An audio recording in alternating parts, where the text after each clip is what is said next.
I chose to do a conditional formatting with a function to show, to be able to compare lists.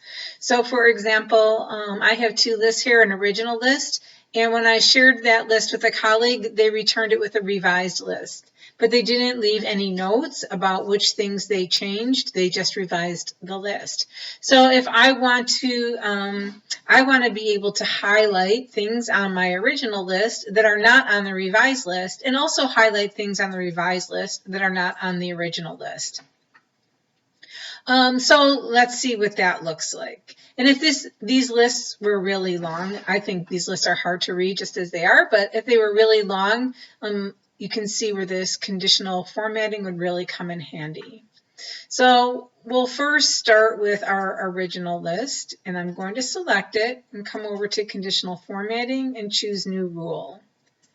And my rule is going to use a formula, and I'm going to use the COUNTIF formula to count if anything on this side is over here. And if it's not over here, then my condition actually at the end of my function will tell it to equal 0, and anything that equals 0 will get highlighted. So I'm going to count if, and I'm going to select this section, and we want it to be absolute cell reference so that it stays there. And then the second part of our COUNTIF function, the first part we know is the range, and the second part is the criteria. And the criteria will be right here. It's going to start here, and then it's going to go down and over here to look at everything. And I'm just going to type in A2. We don't want to use absolute cell reference. We want to make sure that we use relative in this function so that it looks at all these cells in this list, in this range.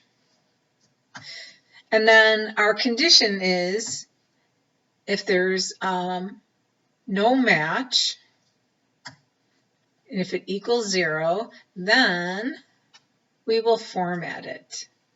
So I like to do a fill and change my font color. You can choose which one you want to change or change both.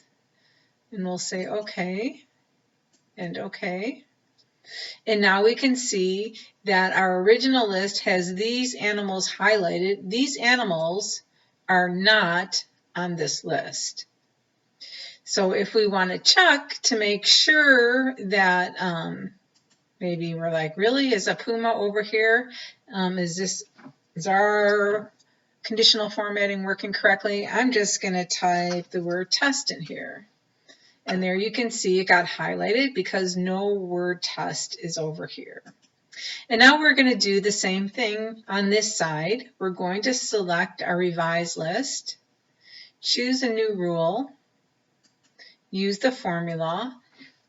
Again, we'll use the COUNTIF formula to count and see if things are matching. And now this time we want to count in our original list. And we want it to start with C2, so part of our revised list. And again, if this is true, it equals 0, which means those will be the cells that get highlighted.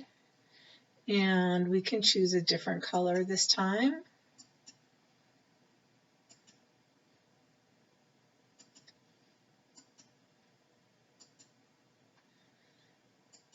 And there you go. There's using conditional formatting with a COUNTIF function to highlight differences in two lists.